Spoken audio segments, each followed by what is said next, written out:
Oke, bismillahirrahmanirrahim. Assalamualaikum warahmatullahi wabarakatuh. Selamat pagi, salam sejahtera buat kita semuanya. Jadi, mahasiswa kami angkatan 2018 dan tambahan yang belum karang sambung, yang ikut serta anak S2 ya. Anak S2 ada berapa orang. Itu pagi ini kita akan mendengarkan mengenai kuliah perdana dari Ibu Emi ya, dan dilanjutkan oleh tugas-tugas pertama, problem set pertama, yaitu orientasi, observasi, dan orientasi. Tapi sebelumnya, saya persilakan Pak Aswan sebagai Ketua Prodi Teknik Geologi ITB saat ini untuk membuka acara field camp kita, sebagian di Karangsambung dan sebagian di Padalarang. Silakan Pak Aswan. Baik, terima kasih Pak Halid. Apakah suara saya bisa didengar? Dengar. Baik, terima kasih. Baik, Assalamualaikum warahmatullahi wabarakatuh. Selamat pagi, salam sejahtera bagi kita semua. Semoga kita semua selalu diberikan kesehatan dan kekuatan, terutama karena kita sedang dalam masa pandemi ini. Amin. Saya juga ingin mengucapkan terima kasih untuk Ibu Bapak dosen yang sudah hadir, ada Ibu Emi, terima kasih Bu Emi ya, Pak Halid, Pak Mirza, Pak Edi Sucipta, Pak Alven, Mbak Mika, kalau ada yang lain yang terlewat mungkin, dan juga para adik-adik mahasiswa yang sudah hadir di sini gitu ya. Jadi alhamdulillah akhirnya kita sudah bisa mulai rangkaian kuliah lapangan terhitungnya 2020 ya, tahun 2020, baik online yang sekarang insya Allah akan segera kita mulai laksanakan maupun nanti dilanjutkan offline ya. Jadi insya Allah sekitar Januari kita mulai yang offline, rencananya di Padalarang, dan dilanjutkan dengan ekskursi nanti yang ke Karangsambung sendiri supaya para peserta terutama angkatan 2017 itu bisa tetap melihat singkapan-singkapan batuan yang ada di Karangsambung nanti begitu ya. Jadi proposalnya yang sesuai protokol itu sedang dikerjakan juga oleh Mbak Mika, Pak Alven, dan Pak Asep, yang juga dibantu oleh Pak Halid. Semoga bisa segera lancar dan disetujui oleh ITB sehingga kita tidak bermasalah pada saat nanti kuliah offline, pelaksanaan kuliah lapangan offline-nya di Padalarang ataupun pada saat ekskursi. Jadi mungkin para peserta sudah tahu bahwa kami sudah mengusahakan sebetulnya secepatnya pelaksanaan tugas akhir ini, tapi ya ini kan baru pertama kali ya tiba-tiba pandemi begini, semua juga masih mengusahakan gitu ya, mengusahakan ya sambil mengira-ngira sebaiknya bagaimana yang harus dilakukan paling efektif, paling efisien sehingga tujuan dari kuliah lapangan ini tetap terwakili, walaupun tidak bisa semuanya dilaksanakan secara offline di lapangan. Hal lainnya adalah bahwa Pak Halid itu ya dengan para dosen juga sudah mengusahakan kuliah offline ini. Semoga karena kan kuliah lapangan ini merupakan syarat nanti untuk tugas akhir.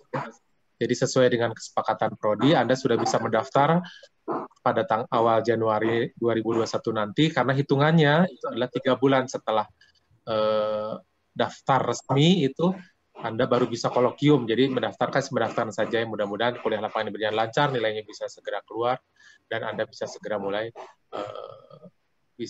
mulai melakukan rangkaian tugas akhirnya, misalnya kolokium, sidang, dan seterusnya. Baik, itu dulu dari saya. Jadi semoga kuliah ini lancar. Terima kasih untuk semua pihak, semua para dosen, baik yang memberikan materi ataupun yang menyiapkan proposal, dan juga gelondong dan gelindingnya yang selalu berkontak dengan kami, dengan Pak Halid, terutama Pak Alven mungkin ya, sehingga akhirnya kuliah lapangan ini. Oh ya, tim juga ya, tim yang sudah ke lapangan untuk menyiapkan bahan kuliah virtualnya, terutama pada musim hujan seperti ini, tapi tetap melaksanakannya. Terima kasih banyak, mudah-mudahan menjadi manfaat bagi kita semua. Baik, tidak panjang lagi, jadi dengan resmi saya buka kuliah lapangan tahun 2020 ini dengan mengucapkan Bismillahirrahmanirrahim. Baik, Assalamualaikum warahmatullahi wabarakatuh. Saya serahkan kembali ke Pak Halid. Silakan Pak Halid. Waalaikumsalam Pak Aswan, terima kasih Pak Aswan. Jadi buat adik-adik kita para mahasiswa, sebelumnya Ibu Emi akan memberi kuliah pembukaan mengenai geologi karang sambung. Itu sebaiknya mulai dari sekarang semua adik-adik itu meminta izin sama orang tuanya ya. Harus ada izinnya Pak Aswan ya. Itu ya untuk S1 ya. Itu syarat dari ITB. Tolong dari sekarang itu kita minta surat resmi izin bahwa Anda diizinkan untuk mengadakan kuliah lapangan di Padalarang dan di Sambung. Untuk ikut Bu. Jadi untuk S1 itu persyaratan dari ITB harus ada izin dari orang tua Bu. Kalau S2 nggak perlu. Jadi oleh sebab itu jangan lupa ya, nanti kita lanjutkan ini. Silakan Ibu Emi. Ibu Emi yang saya hormati. Alhamdulillah walaupun saya todong tengah malam ini Ibu Emi-nya, tapi alhamdulillah bahan kuliahnya sudah jadi mudah-mudahan adik-adik bisa. Atau Ibu Emi ini adalah geologis pertama kita perempuan yang menyandang guru besar, dan beliau ini adalah disertasinya di sini di Karang Sambung ya. Nah, oleh sebab itu nanti tidak salahnya kalau Anda mendengarkan dulu kuliah pembukaannya. Biasanya kuliah ini diberikan oleh Pak Agus atau Pak Benyamin, tapi Benyamin akan memberikan kuliah pada acara ekskursi. Nah, jadi tidak ada salahnya bagaimana buat kita yang agama Islam maupun itu, alangkah baiknya kalau kita mendoakan Pak Agus, karena kalau lihat gambar ini buatan Pak Mino, terus Pak Agus ini beberapa slide-nya itu bagaimana kita doakan ke Pak Agus untuk sekian menit ya. Oke, kita mulai berdoa untuk Pak Agus ya. Doa dimulai sesuai dengan agama masing-masing.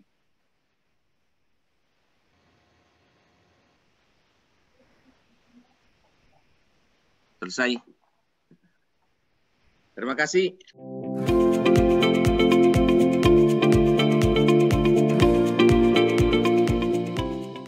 Ibu Emi, silakan Bu Emi, mulai saja Bu.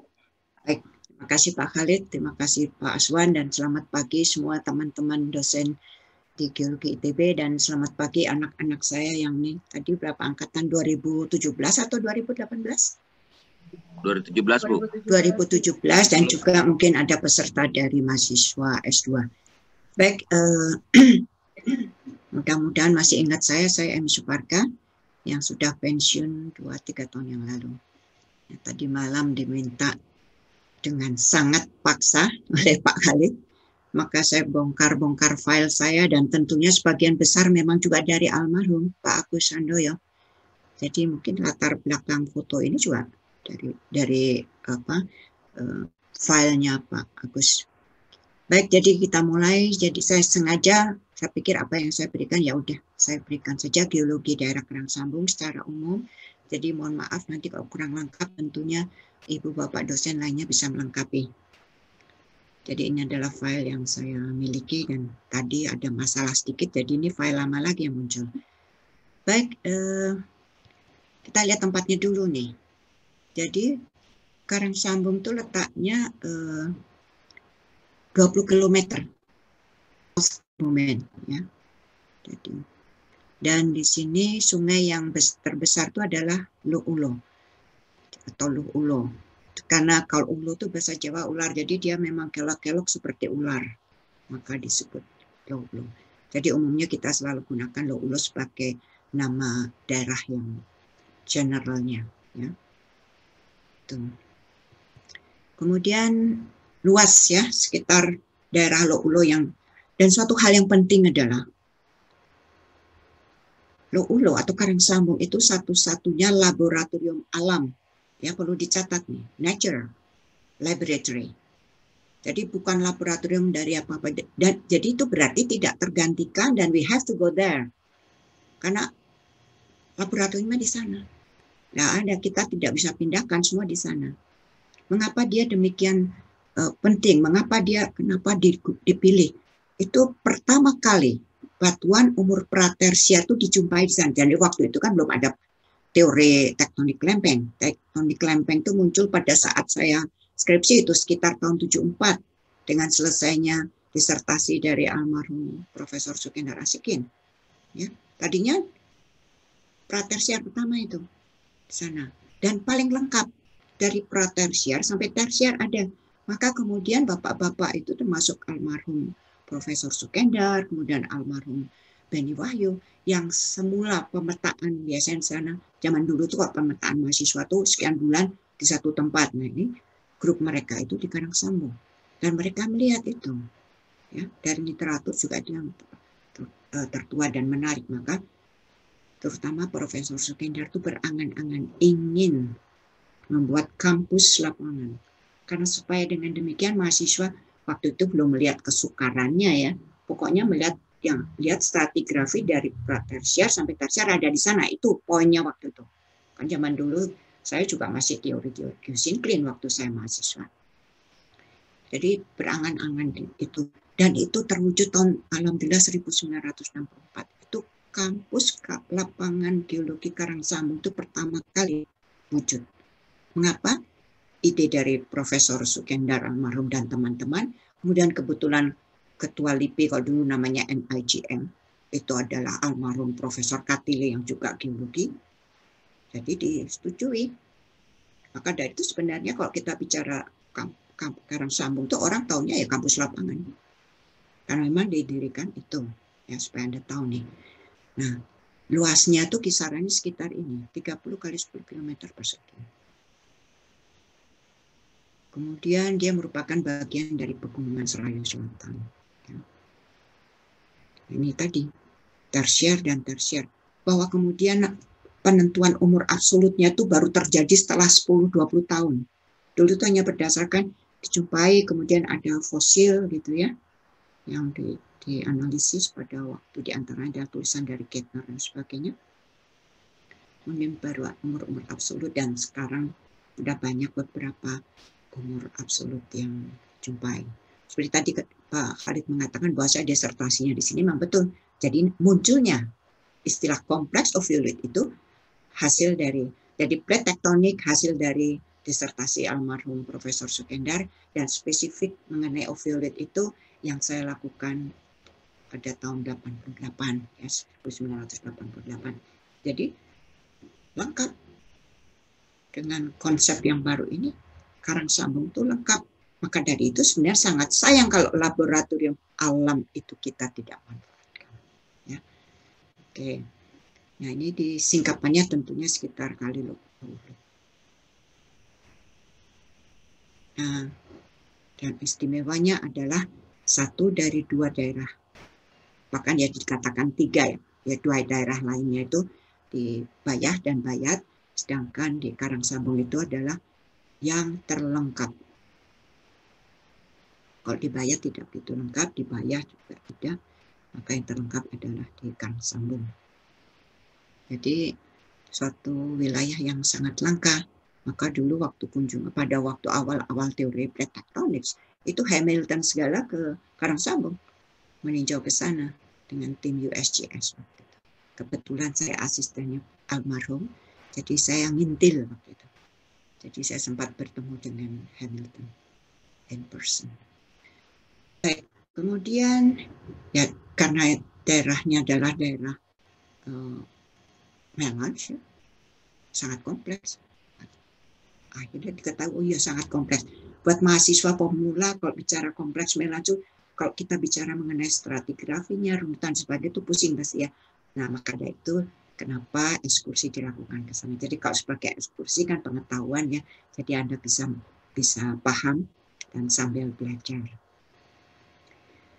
Dan di sini dijumpai kompleks melange, baik dia melange tektonik maupun melange sedimenter, yang umurnya adalah Kapur hingga Paleosen. Dan juga ditemukan batuan umur tersier. Nah, di sini merupakan produk, kalau bicara mengenai melange, itu produk konvergensi, jadi subduksi atau penunjaman antara lempeng India dengan Australia. Maaf, lempeng India Australia ke bawah lempeng Eurasia pada zaman Kapur hingga Paleosen. Jadi itu. Jadi proses subduksi itu menghasilkan kompleks melange. Kalau menurut saya itu satu kompleks melange, ya. Kalau secara umum dapat dikatakan zona atau lajur subduksi itu bisa ditunjukkan oleh, kalau menurut saya nih, ada 3 fosil. Fosil itu artinya jejaknya. 1, kompleks melange, di mana kita melihat litologi campur aduk dari benua dan samudra nyampur di situ. Kemudian yang kedua adalah kompleks oviolit. Mengapa? Kompleks oviolit itu hadir di situ karena proses itu tadi. Kan pemekaran, kemudian disubduksi. Nah, di karang sambung ini kemudian dia terangkat, terobduksikan. Dan oviolit itu adalah material dari samudra. Dan di sini di karang sambung itu dari punggung tengah samudra. Jadi berarti dengan keberadaan dari kompleks oviolit, berarti itu bukti dia alih tempat dari material samudra. Satu lagi apa? Yang disebut sebagai jalur pasangan batuan metamorphic belt. Itu ada di karang sambung. Ya. Misalnya nanti Anda jumpai yang namanya skis biru atau skis glaukovan, itu dan eklogit, itu hanya akan dijumpai di lajur subduksi. Mengapa? Karena dia seri fasies tekanan tinggi yang akan ada hanya di lajur subduksi. Dia berpasangan dengan yang seri fasies lebih rendah. Maka itu jadi pair metamorphic belt. Jadi menurut saya itu yang namanya bukti ada subduksi itu ada 3 di situ. Kompleks melange, kompleks oviolit, dan jalur metamorf berpasangan seri tekanan tinggi dan yang relatif lebih rendah. Jadi sangat lengkap. Sangat sayang kalau kita tidak ke sana, ya. Relatif kan dekat. Baik, kemudian di sini distribusi dari konfliksi dan agresi yang berumur kapur itu ada di Celutuh nih, yang satu itu tadi yang dikatakan pratersier itu. Kemudian karang sambung sendiri, ya. Kemudian Jiwohil itu yang di Bayat ya. Kemudian kalau yang tempat lain itu ada di Meratus.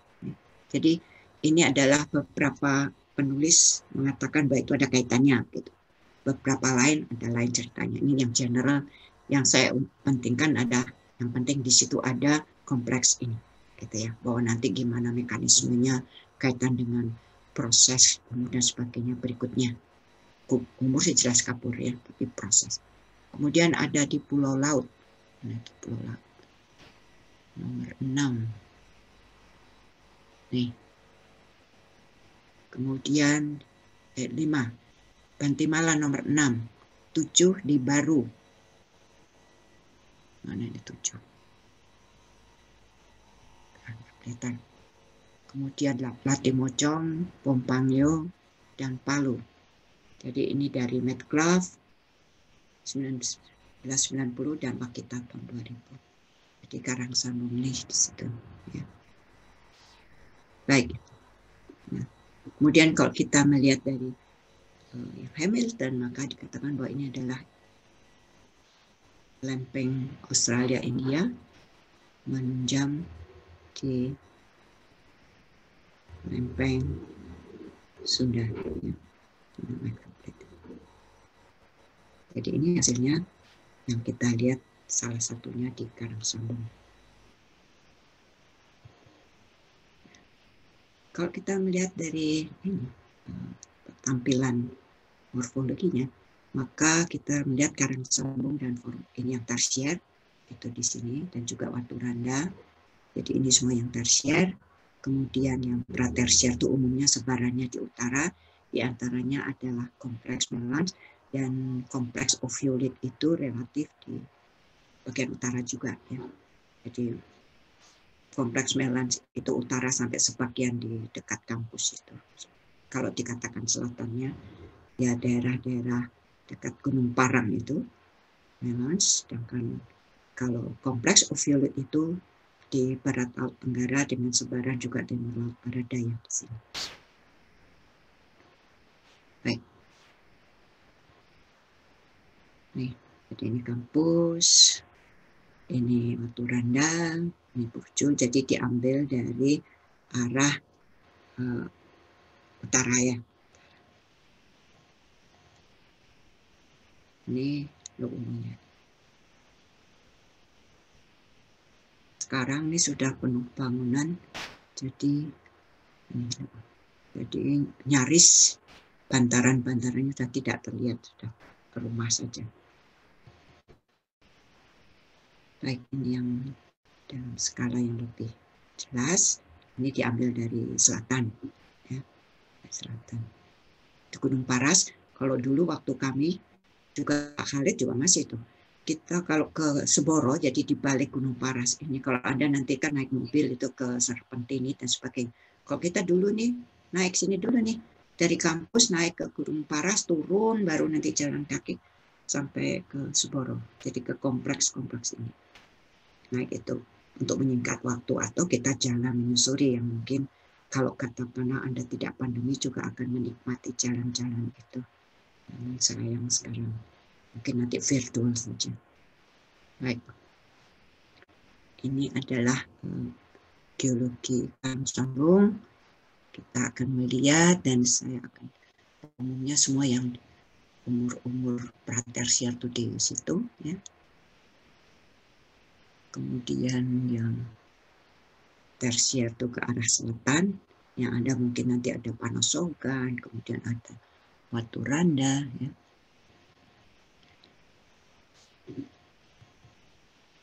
Ini penampangnya.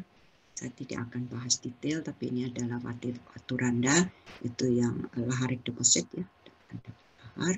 Kemudian ini kali ulumnya, di sini ada batu gamping terumbu yang jati bungkus yang merupakan bagian dari Wolistostrom, ya. Oke.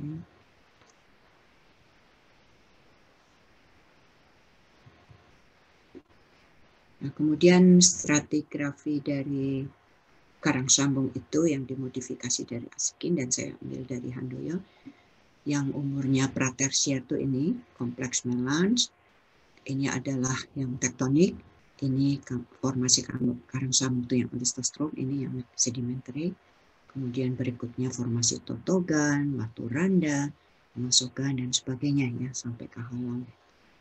Dan di dalam kompleks yang disebut kompleks melange ini, di bagian atasnya sebenarnya itu ada kompleks oviolit, ya. Jadi di sini, nah, satu catatan, ya. Jadi saya juga mulai memperkenalkan dalam artian mengingatkan lagi bahwa di dalam kompleks melange Lu'u itu memang ada fragmen-fragmen dari oviolit, artinya fragmen-fragmen dari batuan mafic, ultramafic. Ada. Dia merupakan bagian dari kompleks melange. Kan fragmennya itu ada berbagai macam batuan mafic, ultramafic, ada batuan metamorf, ada batuan sedimen yang tertanam. Dan sebenarnya kalau saya boleh mengatakan yang disebut sebagai matriksnya itu kalau dalam disertasinya Sukendar itu adalah pervasively shear matrix, bukan scaly clay. Scaly clay itu yang di sedimen, yang kepingan-kepingan. Kalau ini shear, maka disebut sama, saya kutip, saya tidak terjemahkan, highly shear matrix. Itu yang tektonik. Nah, di samping itu ada yang saya sebut sebagai kompleks oviolit. Itu suatu kompleks yang terdiri dari batuan-batuan yang di dalam member oviolit itu ada batuan mafic dan ultramafic. Dan itu merupakan suatu kompleks karena saya bisa buktikan bahwa dia komagmatic. Artinya berasal dari satu proses magmatisme.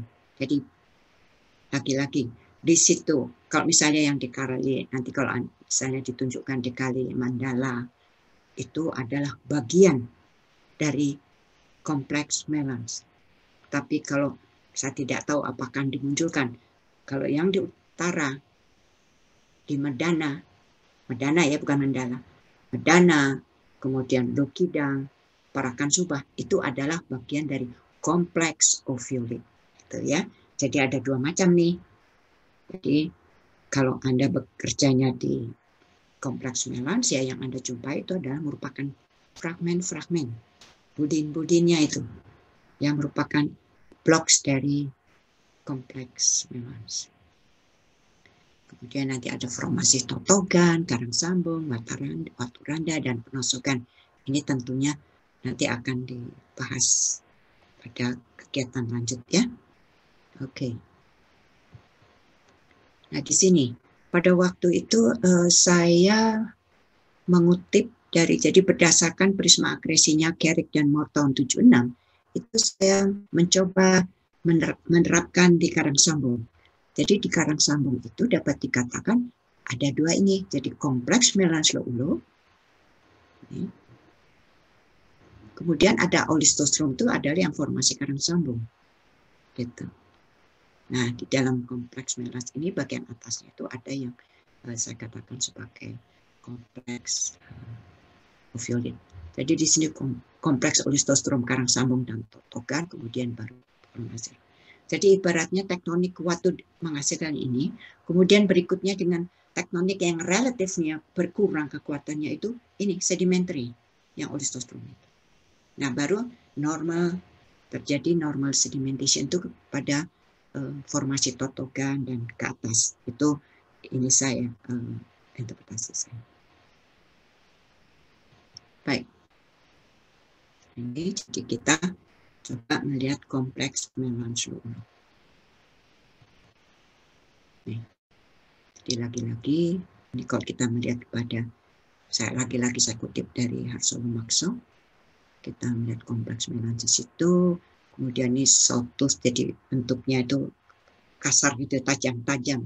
Dan biasanya dulu waktu saya katakan juga awal karang sambung selalu diceritakan kalau kita jalan ke arah timur itu sebelah kiri kita itu akan melihat morfologinya itu tajam-tajam gitu. Sedangkan di kanan itu relatif landai, lebih ke membulat bergelombang gitu yang di sebelah sini. Nah, kalau yang tajam itu kalau dulu kita kenalnya yang umurnya pratersier. Nah, itu yang sekarang sebagian kita lihat merupakan bagian dari kompleks Melange tektonik ya. Kemudian di sini ada formasi totogan. Jadi ini yang sedimentary, itu yang tektonik. Jadi itu pada waktu dalam disertasi saya katakan begitu, ada dua. Yang Olistostrom itu representing mewakili sedimentary Melange. Kalau yang kompleks Melange itu yang tektonik. Nanti detail tentunya para ahli struktur tektoniknya akan menjelaskan. Baik. Nah, di sini yang namanya kompleks Melange menurut Asikin itu terdiri dari blok-blok batuan asing, exotic blocks, serta batuan istilahnya itu selingkungan, native blocks. Ya, seperti budin-budin. Tertanam atau terkungkung di dalam matriks lempung terrekristalisasi. Ini yang beliau katakan sebagai pervasively sheared matrix. Jadi bukan scaly clay. Itu ya. Kalau scaly clay itu yang di sedimen. Jadi ini saya kutip dari disertasi beliau supaya tidak. Jadi yang tergerus kuat. Nah, biasanya di lapangan apa yang kita lihat? Mengkilat-mengkilat itu. Jadi nanti Anda kalau misalnya di foto-foto virtual itu nanti akan ada yang disebut highly sheared atau apa itu dah. Yang kompleks Melange tektonik. Mengkilat-mengkilat. Mengapa mengkilat? Ini lempung terrekristalisasi. Jadi sudah metamorf. Ya. Metamorf yang rekristalisasinya istilahnya dynamic rekristalization. Jadi dia akan terkristalisasi menghasilkan mineral-mineral yang mengkilat, di antaranya sirisit, misalnya gitu. Maka dia mengkilat seperti kalau kita melihat bukti sesar, misalnya ada bidang-bidang sesar itu yang mengkilat-mengkilat itu sama ini. Ini kan karena dia menyusup itu kan dengan tekanan, jadi dia menggerus, maka mengkilat. Ya, dia cirinya mengkilat. Nah, di sini saya umurnya kapur akhir sampai Pliocene. Kemudian di sini saya catatkan beberapa data umur yang sudah ada. Di antaranya adalah Kapit dan Harsolo-Maxo tahun 99 katakan kapur. Sedangkan Wakita dan kawan-kawan ini berdasarkan radiolaria. Sedangkan Suparkar 88 saya sendiri di skismikanya umurnya 101 juta tahun. Kemudian lagi Kapit Harsolo-Maxo kapur berdasarkan fosil nano. Kemudian Asikin itu Cenomanian. Jadi itu dari fosil Pre-Globotruncana di Batu Gamping yang perselingan dengan Rijang itu. Jadi saya sebutkan dulu istilah saya itu adalah Batu Gamping Rijang. Batu Gampingnya itu yang merah, kemudian Rijangnya juga merah kecoklatan. Itu dulu skripsi saya itu. Kemudian Kettner, ya, itu dari fosil Orbitulina. kemudian juga Kettner lagi skismika. Jadi 117 sama saya berbedanya hanya sekitar 16 juta tahun. Itu skala geologi berarti relatif sama. Baik, itu kompleks Melans. Nah ini, jadi foto-fotonya kelihatan ini yang disebut Boudins, struktur Boudins tadi tentunya dijelaskan di lapangan. Jadi kita melihat ada bentukan fragmen yang sedikit melensa gitu. Di antaranya dikungkungi, dikelilingi oleh matriks yang hancur tadi, yang halus. Ini ada skis Glaucophan, itu yang saya katakan. Adanya skis Glaucophan itu penciri seri fasies tekanan tinggi dan hanya akan ada di lajur subduksi. Skis Garnett, kemudian ada Philip yang biasanya untuk digunakan untuk exercise struktur ya, ukur-ukur. Kemudian di sini ada ini, melihat ini. Jadi bagaimana matriks yang tadi highly sheared matrix itu. Ini adalah Boudinnya, kemudian di antaranya itu ada matriks yang pervasively sheared. Oke, ini Boudin batu pasir, Boudin skis, beberapa macamnya. Ada serpentinit. Yang serpentinit ini ya. Biasanya kalau ekskursi itu kita akan jalan ke arah Soboro, itu kita akan berhenti sebelah utara atau sebelah kiri jalan. Itu serpentinit. Jadi itu mewakili juga batuan ultramafic miliknya Ophiolite. Tapi ini sebagai fragmen di kompleks Melans. Bukan ini ya. Oke. Nah, ini yang biasanya anak-anak juga akan foto, sayangnya Anda tidak bisa. Ya. Ini di Singkapan di Kalimuncar. Yang sekarang dilindungi, tidak boleh diutik-utik, hanya harus dilihat saja. Ini adalah lava bantal dan batu gamping Rijang. Jadi merupakan pasangan. Ini adalah lava bantal, ini adalah anggota dari kompleks Ophiolite. Sedangkan Rijang ini adalah di atas. Jadi di dalam, nanti kita bisa lihat, bahwa di dalam kompleks Ophiolite, itu di bagian atas, dia selalu berasosiasi dengan batuan sedimen pelagos biogen, jadi laut dalam. Apa itu? Di antaranya ini, Rijang batu gamping itu. Kemudian kadang bisa juga batu lempung biru atau hijau. Ya. Nah ini lagi-lagi ini bagian di kompleks Melans. Ini tegak ya karena mengalami tektonik ya. Jadi sudutnya hampir 90 derajat ini. Batu gamping Rijang itu. Berlapis sekitar 5-10 cm selang-seling. Rijang batu gamping, Rijang batu gamping. Gitu. Nah ini, jadi ini highly sheared matrix ini. Tuh. Ini adalah Boudinnya. Jadi ukuran dari ini bisa dari sekian senti sampai satu gunung, misalnya Gunung Sipako itu di situ, itu adalah bagian dari fragmen di kompleks Melans. Ya, jadi ukuran kecil sampai kasar, sampai gunung. Itu, dan selalu dikungkungi, dikelilingi oleh ini matriks. Dan kalau di lapangan itu di sepanjang sungai-sungai itu biasanya kita akan banyak jumpai ini matriks ini.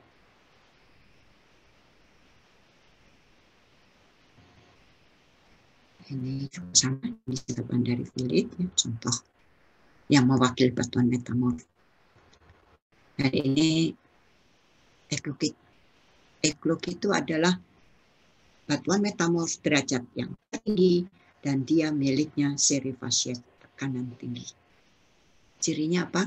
Ada omfasit yang warnanya gelap ini, piroksin, dan yang merah-merah ini garnet.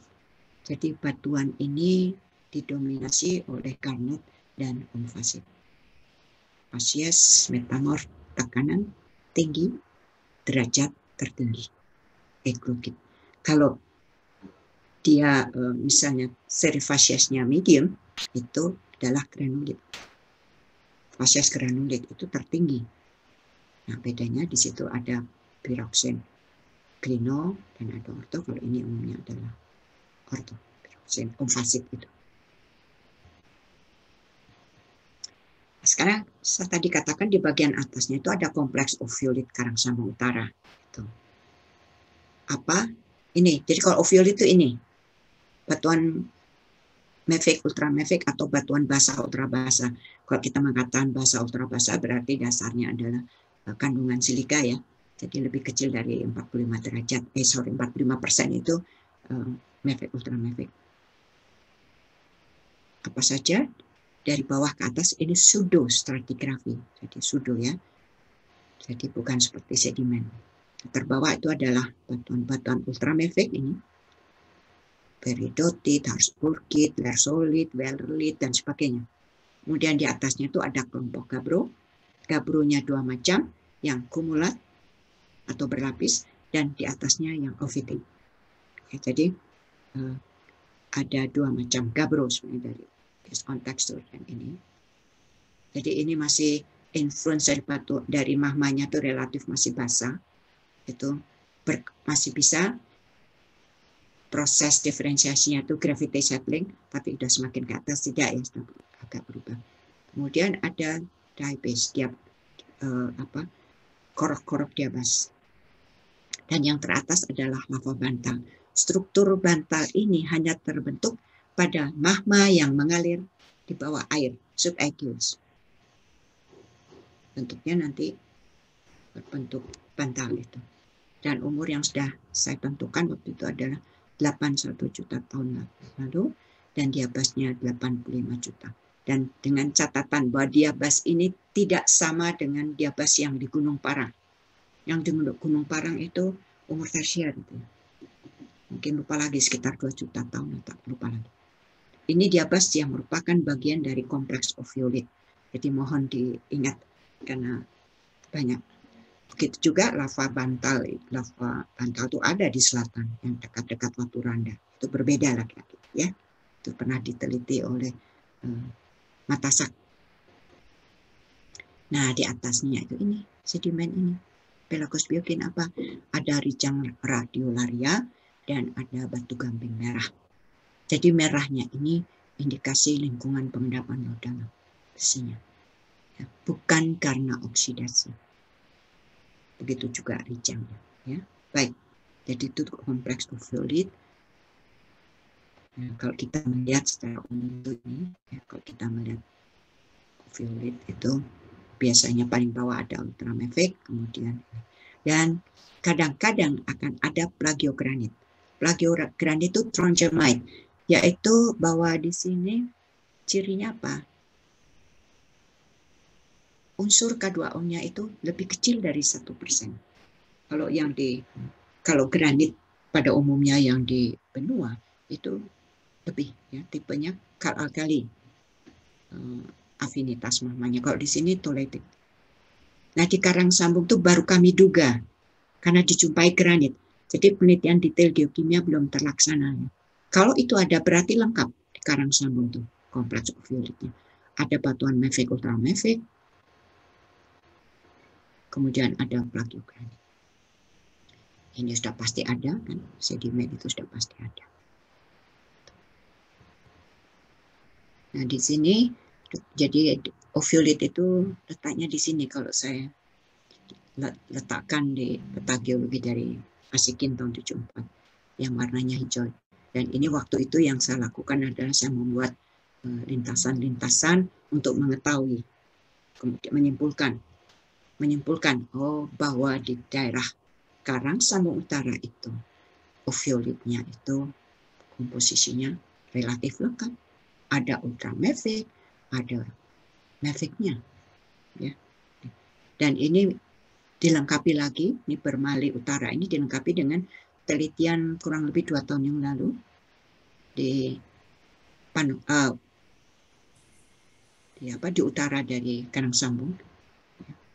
Jadi ini tambahnya, dan relatif litologi yang sama kita jumpai di situ. Dan dengan catatan ini ada gabbro berlapis. Di Karang Sambung saya juga jumpai gabbro berlapis.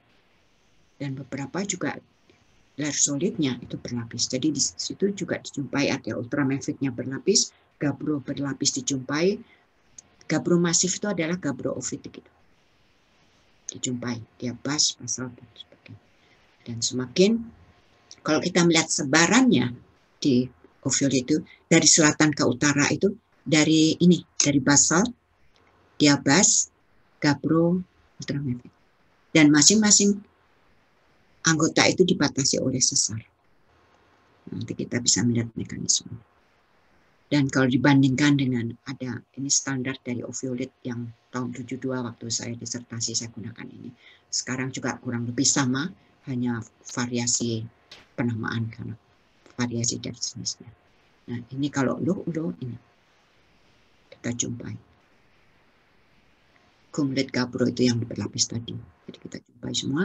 Sedangkan D100 yang menurut si Kumbang tahun 86 juga di situ dijumpai ini. Tronjamite ini adalah identik dengan plagiogranit.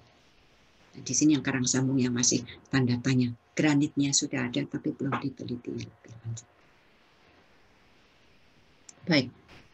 Kemudian kalau kita bandingkan dengan yang desimal, maka ya kita bisa ceritakan sama. Jadi dapat dikatakan complete. Ya. Complete hanya dibatasi oleh tektonik, oleh sesar-sesar. Nah, di dalam jadi keadaan geologi daerah waktu sekarang kalau kita lihat ini Sukendar ya, penggambaran ini Sukendar dan itu berdasarkan dari apa yang kami peroleh baik Sukendar maupun saya sendiri. Nah di sini yang namanya kompleks oviolit itu ini, dia mewakili relik dari Mid-Oceanic Ridges, punggung tengah samudra. Itu kompleks oviolit. Sedangkan di bawahnya kompleks melans. Ya, kemudian di atasnya ada olistostrom. Jadi ini kalau kita menggambarkan lengkap di karang sambung itu ya dari yang pratersier itu ini, kemudian di atasnya ada olistostrom dan sebagainya. Ya, balitologi di dalam kompleks melans itu ada himpunan dari mafic ultramafic, ada batuan metamorf, di situ batuan metamorfnya ada yang high pressure dan ada yang lower pressure. Kemudian tentunya ada sedimen-sedimen di antaranya Greweki. Oke. Nah di sini ini kok ada pinggirkan dulu nih. Jadi mekanisme ini adalah yang saya buat. Dia awalnya dia subduksi, kemudian sebagai pada waktu dia subduktif, kemudian dia terjadi sesar-sesar naik yang membuat jadi begitu masuk katakanlah basaltnya kemudian dia ke atas. Batuan ultramaficnya juga demikian. Maka kita jumpai di sini kita jumpai oviolit. Asikin juga mengatakan bahwa dia pada subduksi pada akhirnya dia abducted kecil. Nah di sini saya berdasarkan pada oviolitnya saya mengatakan bahwa ya sebagai khusus batuan mafic ultramaficnya dia subduksi, kemudian dia tersesarkan ke atas sehingga kita menjumpai anggota dari oviolit secara lengkap dan batasnya adalah sesar-sesar. Itu yang dijumpai. Dan afinitasnya itu tolitik, spesifik lingkungannya adalah dari punggung tengah samudra. Jadi artinya itu supply dari pusat-pusat yang pemekaran itu sekarang udah sampai di sini nih pada waktu zaman Kapur itu Paleosin. Artinya apa? Ya subduksi pada zaman itu stop, dia harus pindah tempat lain. Maka ada transforming. Jadi ini yang menutup dengan subduksi, dengan adanya obduksi dari oviolitnya itu, emplacement, ya, alih tempat dari oviolit yang punggung tengah samudra itu stop subduction yang zaman Kapur itu. Dan ini di Kamtono dia lebih membuat sesuatu yang lebih luas ya. Dia ambil dari utara selatan, dia dari mulai Brudron, Seboro, Prau dan sebagainya. Ya. Baik. Jadi atas adalah alih tempat biasanya gitu. Selalu proses alih tempat oviolit itu menjadi sesuatu topik atau merupakan satu hal yang penting karena dia akan mengakhiri proses subduksi dari zaman itu. Dan seperti saya katakan tadi, ini jadi fosil kan, kita melihat melons, ya kan, kita melihat melons, kita melihat kompleks oviolit plus ini tadi kalau kita pelajari metamorfnya maka akan ada pasangan metamorf ini dan metamorf yang di situ. Oke. Nah, ini contoh beberapa contoh samples atau singkapan di karang sambung. Biasanya beberapa akan bercampur dan yang dominan diabas, maka saya akan katakan itu unit diabas dan sebagainya. Ya, jadi kita akan jumpai dia highly shear juga. Jadi karena dia akan terangkatnya itu karena shear, karena sesar.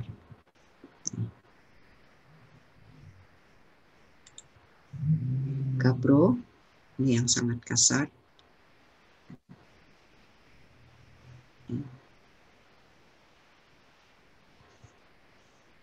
Nah, berikutnya adalah, tentunya saya tidak akan bahas detail, tapi saya akan jelaskan bahwa di sini nih, kalau sudah formasi karang sambung dan formasi totogan itu, kalau tadi kompleks melange ulo itu tectonic melange, sedangkan kalau formasi karang sambung dan formasi totogan itu sedimentary melange. Di situ kita melihat scaly clay. Ya, berbeda. Di situ kita melihat kepingan-kepingan, tapi tidak mengkilat. Dan waktu di sayatan itu, yang tadi yang menyerpih itu waktu dilihat tuh banyak kloridnya, ya, mika halus. Bahkan ada tuh mahasiswa dari Agus Sandoyo sudah analisis detail mineral lempungnya. Saya sendiri dulu juga sudah menganalisis, tapi ini lebih detail. Karena itu hasil rekristalisasi, jadi hasil metamorfisme, dynamic rekristalisation. Kalau ini tidak, karena hanya longsor-longsor aja. Jadi bersisik dia nyerpih, jadi tidak shear, ya. Nah, di situ ada olistostrong dan matriksnya adalah scaly clay. Itu yang kalau kita ke lapangan kita wajib mengamati itu. Membedakan bahwa ini tectonic melange dan itu adalah sedimentary melange. Bahwa sedimentary-nya itu formasi karang sambung maupun totogan. Ya. Itu yang perlu diamati. Oke, ini formasi karang sambung dan formasi totogan. Formasi karang sambung itu batu lempung menyerpih, beberapa serpih, kemudian juga bervariasi, warnanya bervariasi, mirip juga totogan, bahkan totogan itu lebih colorful, ya, ada dari ungu, kuning, merah, dan sebagainya. Nah, salah satu ciri di dalam formasi karang sambung itu ada batu gamping numulites, yang dulu ya suatu terumbu itu. Kemudian ada konglomerat polimiktik, jadi artinya komponennya beragam. Itu kita jumpai di sekitar kampus, ya. Dan sekarang itu kan fragmen batu gampingnya karena tinggal sedikit, jadi tidak boleh diutik-utik, lagi-lagi hanya diamati saja. Sedangkan formasi totogan itu sebarannya biasanya di daerah utara dan di lereng utara dari Gunung Paras. Itu cirinya adalah breksi lempung, ini menyerpih, kemudian ada fragmen-fragmen batu gamping dan basalt. Jadi makin ke utara, makin ke totogan itu, dan juga di situ ada batu pasir Kriweki.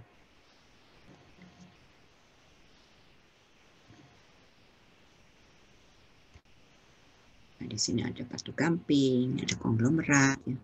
Ini breksi basalt, breksi lempung, ya, kok breksi lempung berarti ini yang lempung, breksi basalt ini fragmennya adalah basalt. Ya. Contoh-contoh. Ini scaly clay. Kalau kita lihat tuh kepingan, tapi dia tidak. Kalau yang shear di sebelah kanan shear. Ini dan itu beda nih. Melange, sedimenter, melange tektonik. Ini ada bentukan-bentukan yang begini. Ya. Oke. Konglomerat, Anda bisa jumpai. Biasanya kalau kita observasi itu ke konglomerat yang di seberang kampus, di istilahnya di pesanggerahan. Itu. Ya. Ini formasi totogan, bervariasi. Ya. Ada serpih yang tutupaan, ya. Kemudian ada breksi turbidit. Itu formasi totogan. Tuh, ya, kita lihat. Ini adalah yang tektonik, ini sedimentary melange. Watu randa itu ini merupakan perselingan bereaksi, batu pasir, gravity flow sedimen. Jadi laharik depositnya. Ini kalau kita ke kampus itu sebelah kanan watu randa.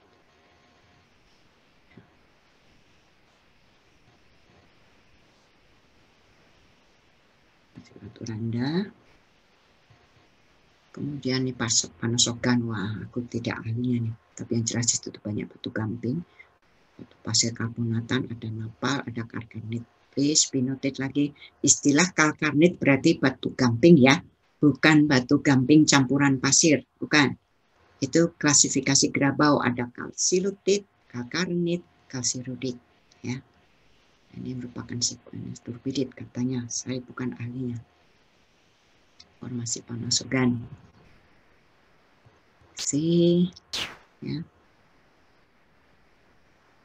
Ini siapa ya? Pak Kendar. Oke, nah. Kemudian di situ dekat kampus di utara itu ada Gunung Parang. Ya seringkali ekskursi di situ. Karena ini ada kekar kolom ini untuk supaya Anda bisa amati kemudian diukur. Ini intrusi diabas Gunung Parang. Ini umumnya tersier ya, Miosem. Jadi berbeda dengan diabas yang di Komunitas Ultraviolet. Ini batu gamping wijaya, jadi di gunung di Cacaban, di kali Cacaban kalau kita ke atas itu Wagir Sambeng, itu kita akan melihat singkapan dari ini menjulang tinggi. Ini adalah batu gamping wijaya yang tadi itu sedimen pelagus biogen. Baik, saya rasa itu kuliah saya dan ini pustaka yang saya ambil di sini ada Asikin, Handoyo, Sapii, ada Asikin, ada ini Handoyo, Harso Lumakso, dari LIPI dan dari saya sendiri. Baik, sekian, terima kasih. Mohon maaf kalau terjadi hal-hal yang tidak berkenan dan ini tadi karena saya dadakan membuat lagi slide karena yang pertama tadi ada trouble. Terima kasih, saya kembalikan ke panitia. Wassalamualaikum warahmatullahi wabarakatuh. Waalaikumsalam warahmatullahi wabarakatuh. Jadi gimana Mirsa, mau dilanjutkan langsung baru nanti mereka bertanya sekalian ke Ibu Emi sama ini atau saya cut ini? Ada pertanyaan ke Ibu Emi, 1-2 pertanyaan? Boleh Pak, 1-2 pertanyaan Pak supaya masih segar. Enggal dan kawan-kawan ada yang bertanya ke Bu Emi kan, baru lihat Ibu Emi kan? Nah, itu kan guru kita, guru besar kita, wanita pertama yang jadi guru besar itu. Kemarin nanya mana Ibu Emi. Sekarang kan saya tampilkan Ibu Emi ini. Mana? Coba, silakan. 1-2 yang pertanyaan dulu. Karena setelah ini Pak Mirsa makan kuliah dan sekalian kasih tugas problem set. Kalau saya tidak bisa jawab, dibantu oleh ini para ahli-ahli lainnya. Ada Pak Khalid, ada Alven, ada Pak Mirsam, ada Pak Aswan, DKK, ya. Mana Enggal? Ada? Teman-temannya mau bertanya? Terpesona. Halo. Silakan. Halo Pak, Bu. Yes. Ya, saya ingin bertanya Bu. Oke, perkenalkan dulu, nama saya Enggal dari Geologi 2017. Terima kasih Bu Emi pertama atas pemaparannya tentang karangsambung orientasi dan juga pemaparan tentang kondisi geologi di sana ya Bu. Ya. Nah sebenarnya saya tertariknya yang di yang gambar yang sudah Ibu buat ya Bu tentang skema obduksi di karangsambungnya itu Bu, mungkin bisa dihitungkan lagi. Iya betul.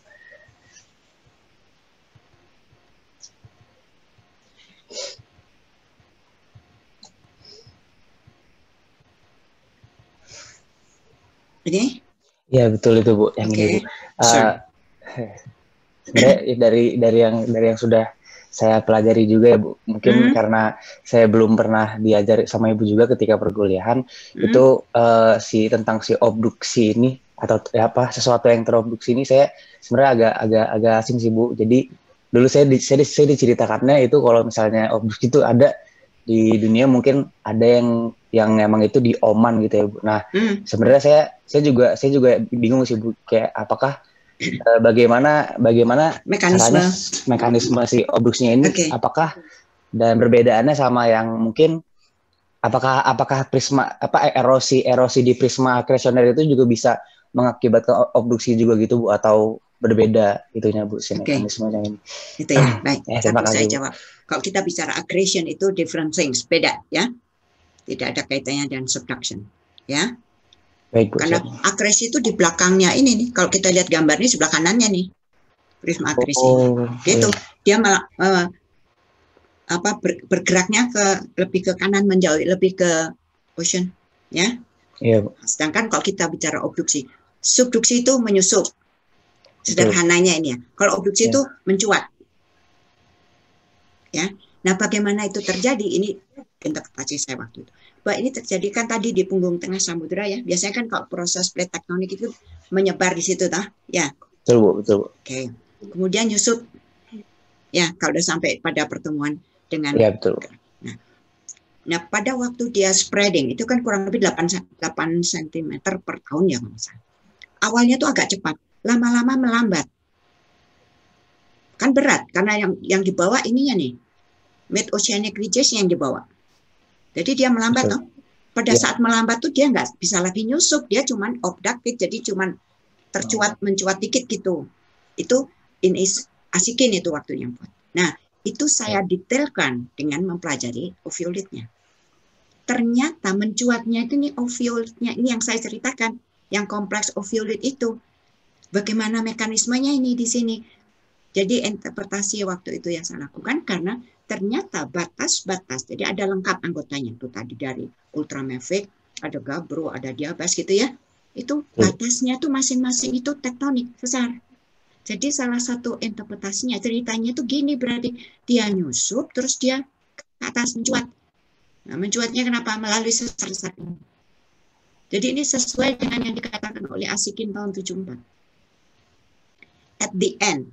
Jadi bukan awal. Karena kalau itu suatu oviolit, suatu masif, misalnya seperti di Timor, ya, di Timor yang dikerjakan oleh Helwakan, itu dia obduksi. Jadi satu sequence dari oviolit kemudian terobduksi. Buktinya apa? Kalau itu suatu bagian suatu oviolit yang masif kemudian obducted, itu bagian bawahnya akan ada metamorfismenya di bagian bawah. Jadi kalau kita melihat suksesinya paling bawah tuh metamorfos.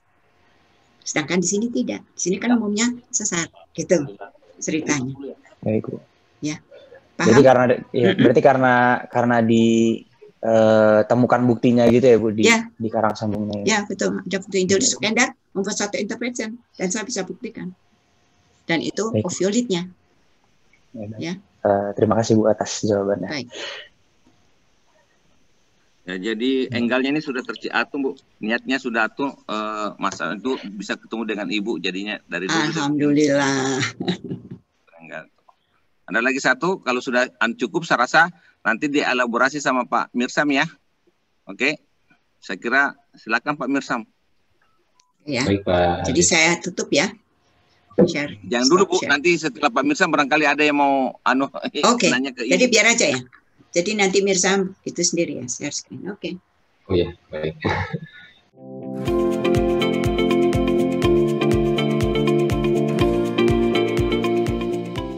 Baik, terima kasih Pak Halid, Bu Emi, Bapak, Ibu. Semua kita lanjutkan ya. Jadi luar biasa sekali kuliah virtual Karang Sambung perdana ini dihadiri langsung ini oleh Bu Emi yang menyempatkan waktunya, juga Bapak Ibu dosen. Saya izin share untuk melanjutkan.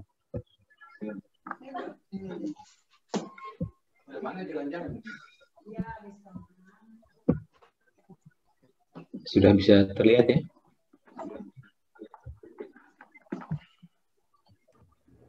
Sudah Mas. Sudah Mas. Oh iya, baik. Baik, kalau gitu kita mulai ya. Jadi ini adalah kuliah perdana untuk kuliah virtual Geologi Lapangan 2020. Topik temanya tetap sama di Karang Sambung. Tadi sudah kita dengarkan pengantar dari Pak Halid dan juga Bu Emi, bagaimana dikenalkan sejarah Karang Sambung secara singkat, gitu ya. kemudian juga informasi umum. Jadi nanti di sini sebenarnya saya ingin menyampaikan juga tentang geologi karang sambung, tapi mungkin saya skip saja atau saya percepat karena sebagian besar sudah di-cover oleh Bu Emi. Ini Pak Halid dan Bu Emi ini keduanya adalah pembimbing saya sebenarnya, jadi saya berbicara di depan kedua pembimbing saya dan Bapak Ibu dosen sekalian. Nah, untuk bagian pertama, untuk orientasi dan observasi, ini akan saya sampaikan. Sebenarnya materi kuliah ini disusun oleh saya dan tim. Pada waktu berangkat pertama ada Pak Halid, Pak Aswan, Mbak Mika, Mas Tiko, dan juga asisten. Yang sebagian besar itu bahannya diambil dari bahan kuliah Pak almarhum Pak Agus, yang saya entah mengapa begitu yang mencoba membuat penafsiran, beliau membuat bahan itu dalam bahasa Inggris. Mungkin dua hal atau pesan interpretasi sendiri gitu ya. Satu, ingin bahwa karang sambung sudah mendunia seperti yang disampaikan Bu Emi dari beberapa peneliti yang melakukan di sini. Tentu kedua, luarannya kita semua yang studi di sini, kalian tentunya gitu ya, juga mendunia seperti halnya karang sambung. Maka saya mengikuti. Jadi bahan kuliah ini saya buat bahasa Inggris karena saya mengikuti dan berani merubah apa yang sudah disusun oleh almarhum Pak Agus. Baik, ini kira-kira agenda kita hari ini. Jadi kita cukup padat sampai pukul 12 nanti. Jadi tadi pengantar sudah diberikan oleh Pak Halid dan Bu Emi, kemudian nanti ada welcoming remark dari Pak Aswan tadi sudah, tetapi Pak Aswan juga secara khusus menyempatkan hadir di karang sambung, gitu ya, untuk memberikan introduction ya, bagaimana kuliah ini biasanya dilakukan di sana, sehingga kalian tetap merasakan meskipun saat ini tidak bisa berkunjung ke sana karena pandemi. Bagian 3 mungkin nanti saya singkat saja karena ini sudah sebagian besar. Nah, kita kemudian bagian 4 masuk ke orientasi. Setelah orientasi nanti akan diberikan waktu untuk diskusi dan saya berikan tugas. Kemudian kita lanjut ke observasi, bagaimana melakukan deskripsi singkatan yang dimulai dengan orientasi dan apa yang harus dilakukan. Di bagian belakang nanti akan kita berikan contoh-contoh bagaimana kita melakukan itu di lapangan dan juga ada exercise. Nanti kita berikan diskusi. Baik, kita dengarkan dulu ya kata sambutan dari Pak Aswan. Mudah-mudahan bisa terdengar. Kalau tidak, saya mau diinfokan biar bisa saya ulangi.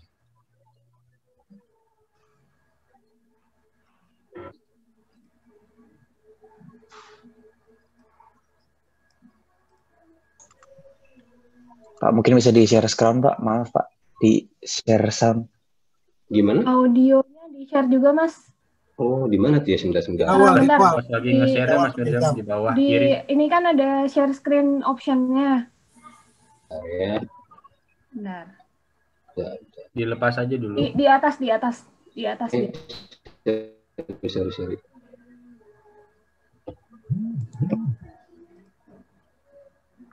Di atas.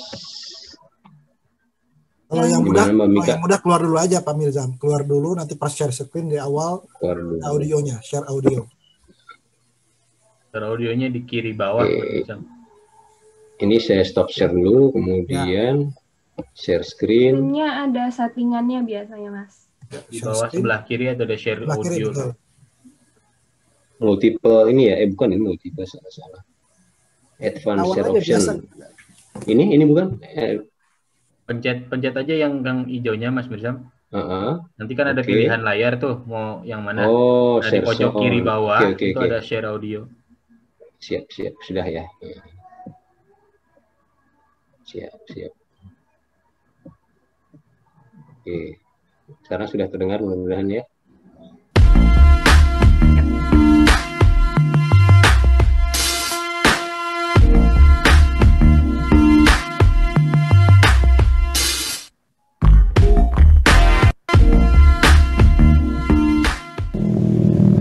Selamat datang di kuliah Geologi Lapangan Karangsambung ITB. Sekarang saya berada di kampus lapangan geologi di Karangsambung di Kebumen. Jadi kuliah Geologi Lapangan virtual ini didesain seperti kuliah lapangan biasanya, di mana di dalamnya terdiri dari orientasi dan observasi, lintasan geologi, pengukuran penampang stratigrafi, kemudian struktur geologi, geomorfologi, prapemetaan, pemetaan, dan ekskursi. Baik, selamat menikmati kuliah lapangan virtual ini. Semoga bisa bermanfaat bagi semuanya.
ini adalah Gedung Karangsambung.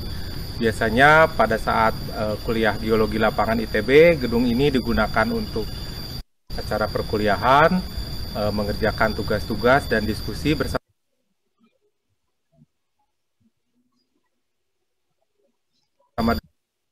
dosen dan juga untuk makan. Kemudian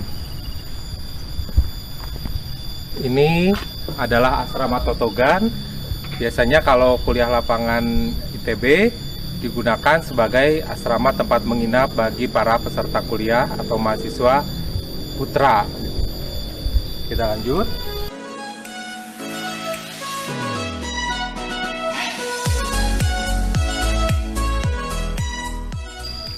Ini adalah asrama Panosogan. Biasanya kalau kuliah lapangan ITB digunakan untuk tempat menginap bagi para dosen dan asisten, dan sebagian atau seluruhnya kalau mencukupi untuk asrama peserta mahasiswa putri.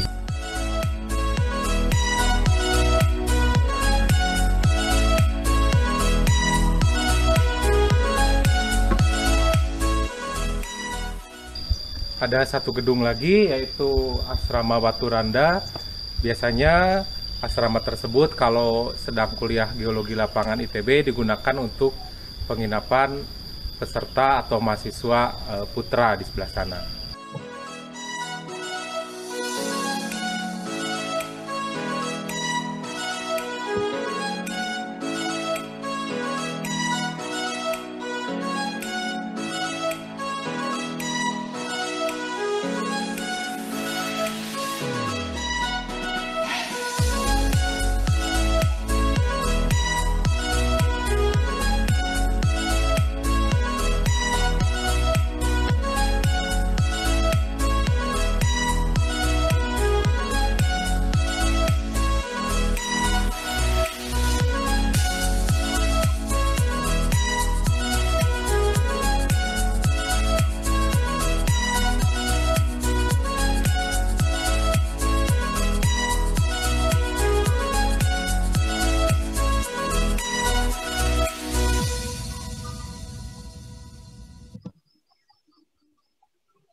Bentar ya.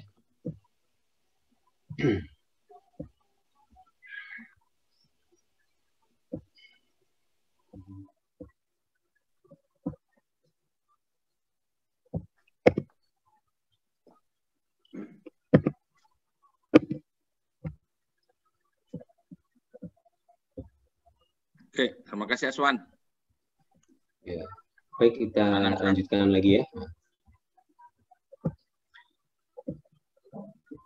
Baik, terima kasih Pak Aswan tadi atas kami terima juga introduksi terhadap kampus lapangan di Karangsambung.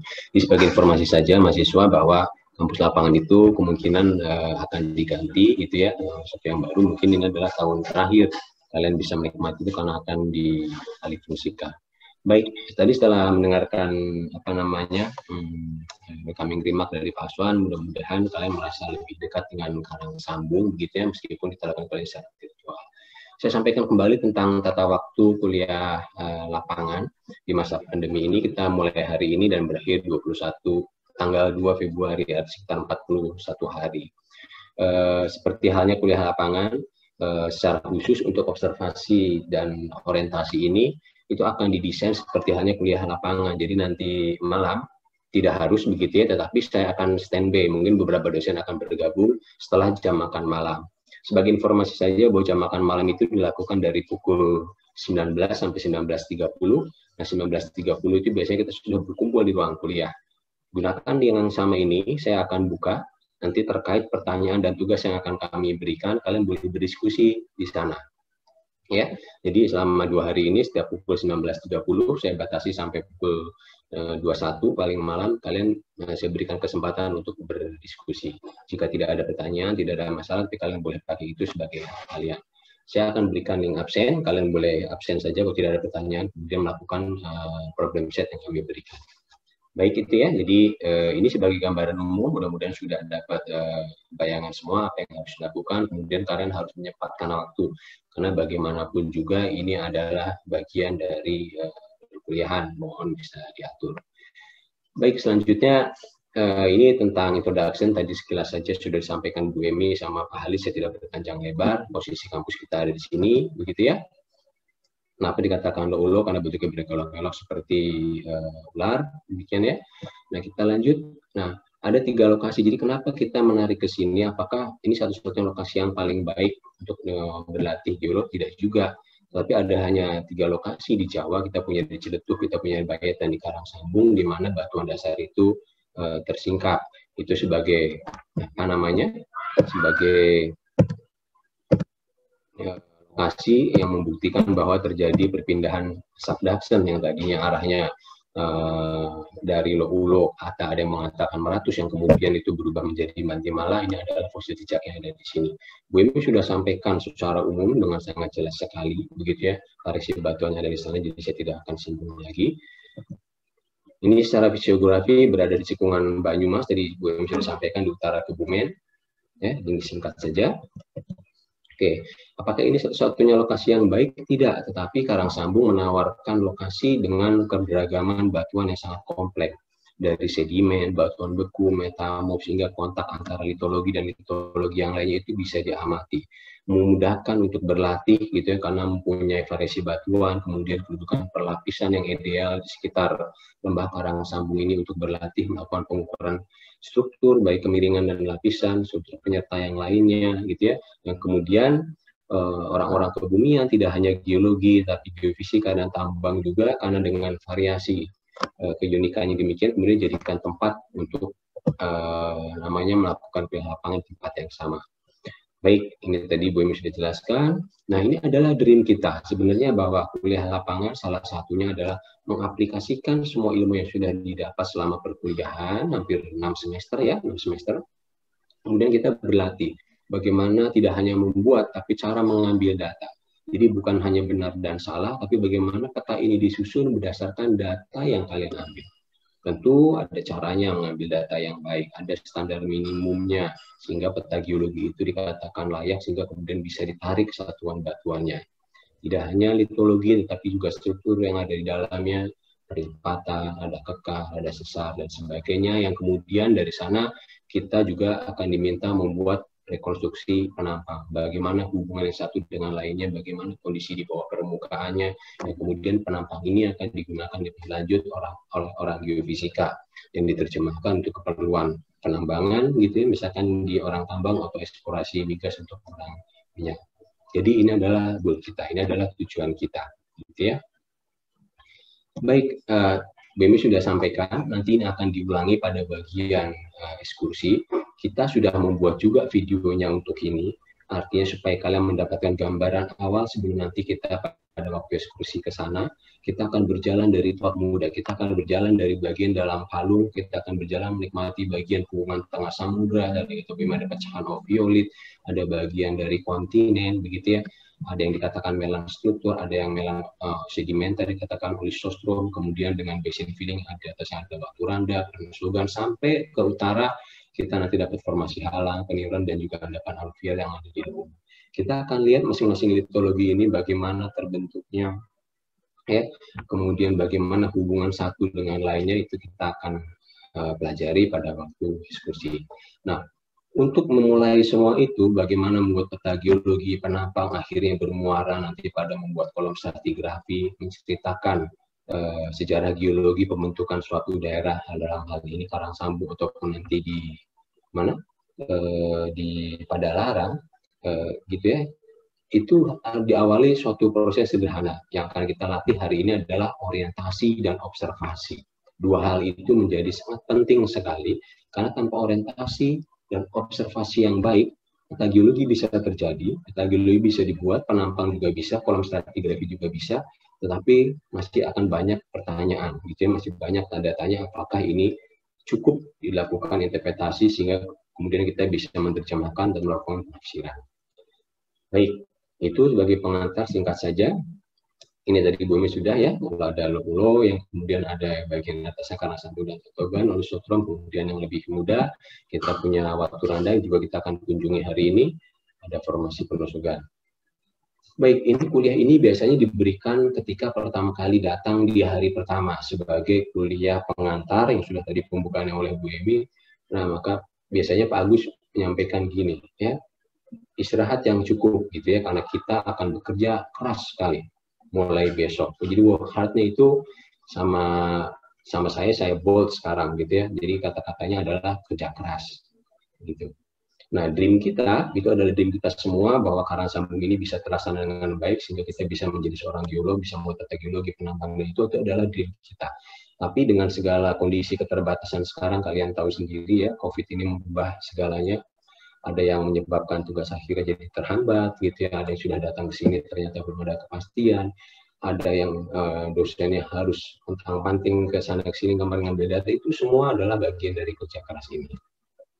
Maka selama 40 hari ke depan, kalian harus bersiap-siap. Jadi di selama 26 Desember sampai 2 Februari ini adalah periode buat kalian berlatih dengan sangat keras sekali untuk mencapai impian tadi. Maka saya akhiri ini hari pertama dengan ini ya, bahwa mimpi kita untuk melakukan Karangsambu dengan ideal itu sangat berat untuk dilaksanakan. Gitu ya. Meskipun demikian, saya lanjutkan kalimatnya dengan ini. Tapi Tuhan juga tahu seberapa berat kita sudah berusaha untuk membuat ini menjadi kenyataan. Ya, jadi ini kita harus inikan dulu. Makanya kemarin, apakah ini akan terjadi? Kita hanya memantaskan diri, bekerja keras, bahwa nanti akan terjadi eksekusi atau tidak, ke lapangan atau tidak, kita berjuang di sini sama-sama. Baik, sebelum kita lanjut, ada pertanyaan dulu sampai sini? Mungkin masih terkait tadi yang pertama dari Bu Emi, ataupun tentang aturan perkuliahan selama 41 hari ke depan. Jadi saya tegaskan nanti malam, ya 19.30 saya akan buka, ya bagi mahasiswa yang ada pertanyaan saya persilahkan. Kemudian mungkin Bapak Ibu dosen juga akan hadir, bisa berdiskusi langsung. Kalau tidak, paling enggak kami yang tim observasi dan orientasi akan jaga warung di sini. Silakan mahasiswa, ada yang ingin ditanyakan. Jika kalian berada di hari pertama, malam pertama, ya. Ayo tanya. Mana Andreas? Andreas, ada pertanyaan? Oh iya Pak. Oh iya, silakan Andreas. Ya, silakan Andreas tanya. Saya mau tanya Pak tentang kuliah dari Ibu Emi tadi Pak. Nah tadi kan ada melan subduksi dan ada melan sedimenter Pak. Iya. Nah, kan melan subduksi, melan tektonik. Dan melan sedimenter. Yeah. Nah di situ kan ada perbedaan kalau misalnya matriks yang dihasilkan di melan tektonik itu adalah yang progressively shear matrix, yang mana dia mengkilap Pak. Lalu kalau misalnya di melan sedimenter itu dia adalah scaly clay yang longsoran tidak mengkilap. Nah itu sebabnya kenapa ya Pak? Andreas di rumah ya? Andreas di rumah? Di hotel Pak. Kalau di rumah di maskernya dibuat sekarang orang mau lihat di mana sih nama Andreas? Hotel Pak. Oh di boleh hotel. Jawab? Iya, emangnya Bu Emi, silakan Bu Emi. Saya jawab ya. Iya, kan ya. Tadi disebut melan tektonik. Berarti prosesnya itu tektonik. Jadi kalau proses tektonik di dalam petrologi itu akan berarti di proses metamorfisme karena tekanan yang dominan dan tekanan shear itu. Karena tekanan, jadi itu yang disebut akan, kalau metamorfisme dia akan mengalami rekristalisasi, pengkristalan kembali. Jadi yang digerus tadi itu kan pasti ada lempung dan sebagainya, itu tergerus. Karena digerus itu dia mengalami rekristalisasi. Itu yang disebut sebagai dynamic rekristalisation. Itu metamorfisme. Nah, proses rekristalisasi itu akan mengubah situ yang tadinya lempung segala macam-macam menjadi mineral baru. Salah satunya mika berserabut, itu yang memberi mengkilat. Mengapa hasilnya itu? Karena itu tektonik. Tektonik itu akan mengakibatkan metamorfisme. Sedangkan yang sedimentary melange itu hanya longsor aja. Longsor itu ya jadi berarti kan cuma longsor, maka hasilnya ya itu tadi kepingan-kepingan tadi itu yang scaly clay. Lempung tapi scaly, menyerpih menurut Sukender gitu. Gitu Andreas. Ya. Terima kasih Bu jawabannya. Ya. Nanti kalian akan dibawa ke sini juga pada waktu ekskursi ya, mudah-mudahan semuanya berjalan lancar gitu ya. Jadi sebagai informasi saja ya, jadi kerja keras kita tuh bahwa Bu Emi sampai berkenan ditolong tengah malam, saya tahu persis bahwa tim kurikulum yang menyusun dokumen itu ya, persiapan itu sampai rapat masih sampai jam 10 malam, termasuk kalian mungkin ya sudah ada yang ke Bandung dan ini itu kan bagian dari ikhtiar kita. Mudah-mudahan nanti kita bisa ke sini. Jadi menambahkan yang disampaikan Bu Emi, selain perbedaan tadi, nah ini morfologi yang khas dari melange dikatakan sebagai sawtooth seperti apa namanya sikat gigi ini, ya. Ini kan seperti ini nih, kalau tangan kita kepalkan begini, kita punya penghubungan begini. Bentukan-bentukan ini mengindikasikan litologi yang berbeda, semakin curam, litologinya mungkin lebih resisten dibandingkan dengan lebih landai. Nah, karena tektonik bercampur tadi, maka kita akan punya tinggian-tinggian ini yang dikatakan sebagai piggyback basin. Nah, longsoran yang mengisi antara tukukan-tukukan jari ini yang kemudian menjadi formasi karang sambung dan formasi topogan secara mekanisme berbeda. Bu Emi sudah menyampaikan sehingga penampakan fisik di lapangan juga berbeda. Tapi Andreas tenang, yang lain juga itu ditahan dulu karena kalian harus lihat barangnya. Nanti menurut Bu Emi sama saya mengkilat, menurut kalian tidak, kita akan datang ke sana. Makanya nanti kalian akan lihat ini yang dimaksud dengan melange kompleks ya, mekanismenya akan dijelaskan lagi pada diskusi regional. Barang mudah-mudahan kalian akan pegang gitu ya. Ini sesuatu yang flat dengan sesuatu yang bergigi ini pasti litologinya berbeda selain mekanismenya berbeda. Ya gitu ya Andrea, sementara ya jawabannya supaya kalian penasaran, kalau penasaran jadinya belajar kemudian ada keinginan untuk menggali lebih lanjut. Yang lain silakan, ada lagi sebelum kita melanjutkan. Saya ingin bertanya Pak. Iya Arafat. Saya Arafat. Mau bertanya mengenai yang tadi Pak. Saya penasaran sama plagiogranit kan kalau di seriopil kemungkinan dia lebih ke mafic ya Pak. Kalau seandainya plagiogranit kan dia lebih ke silika saturated. Nah itu kenapa bisa terjadi seri di mana di bawahnya itu ada peridotit terus nanti muncul lagi plagiogranit terus nanti balik lagi ke yang lebih mafic itu gimana Pak? Pak Bu. Saya jawab. Saya jawab ya. Di dalam sequence ovulate itu tadi susunannya itu yang pertama yang terbentuk ada yang ultramafic. Kemudian berikutnya yang mafic diawali oleh gabro. Kemudian diabase dikes, ada korok-korok di atas dan terakhir lava. Kalau volumenya sisa akan ada intrusion berikutnya yang itu tadi lebih ke acidic. Di dalam hal ini yang Anda perlu tahu kalau kita bicara masalah magma, yang penting adalah afinitasnya, karakter kimianya. Jadi yang disebut plagiogranit itu, dia mempunyai kesamaan di dalam afinitas dengan oviolit, yaitu tholeiitic. Jadi jangan namanya yang dilihat. Jadi kalau kita bicara batuan tuh klasifikasi karena nama, oke. Tetapi yang kita pikirkan adalah seri magmanya, yaitu tholeiitic. Cirinya apa? K2O-nya tuh sangat rendah, 0,0 sekian, less than 1%. Maka disebut plagiogranit dan atau trondhjemite. Jadi dia bedanya itu. Kalau granit yang biasa kita jumpai pada umumnya di kontinen itu alkali. Jadi itu yang penting. Gitu. Itu kalau terakhir, kalau volume sisa. Jadi tidak selamanya ada. Jadi kalau complete, terakhir bisa motong itu gambar. Itu kan gambar yang tadi itu sketsa. Dia motong semua lapisan dari oviolit itu. Dan saya perlu tambahkan aja supaya Anda tahu. Kumpulan batuan, mafic, ultramafic, atau basa ultrabasa dikatakan boleh kita sebut sebagai kompleks kalau masing-masing batuan itu komagmatic. Jadi berarti dari proses magmatisme yang sama.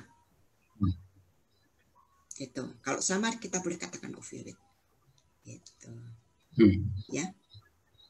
boleh mau konfirmasi ulang Bu? Yes. Berarti ketika udah terbentuk semua kompleks baru ini tadi ya Bu? Ya, pada akhirnya. Dan Anda harus ingat, dinginnya itu nanti belakangan toh. Awal itu kan dia masih ini intrusi, ada yang ultraviolet, ini gabro, ini itu belum completely mendingin. Larutan yang terakhir kalau dia masih ada sisa itu yang katakanlah kalau kita mau bicara karena grandi itu paling asam istilahnya ya. Nah, itu baru terobos. Dia akan motong. Dan motongnya itu tidak akan memberi efek apa-apa. Kenapa? Karena sekitarnya kan belum 100% padat, dingin. Gitu. Jadi as a part, bagian dari ovulate itu. Ya. Terima kasih Bu Emi. Yo. Baik, terima kasih Bu Emi penjelasannya ya. Baik, kita lanjutkan dulu. Nanti kalau masih ada pertanyaan, saya pikir pasti akan banyak sekali pertanyaan, karena ini kan berbatas waktu. Nanti kalian bisa di akhir sesi kuliah ini, kalau enggak nanti malam pada waktu diskusi setelah makan malam maupun besok malam, kalian bisa lanjutkan lagi ya.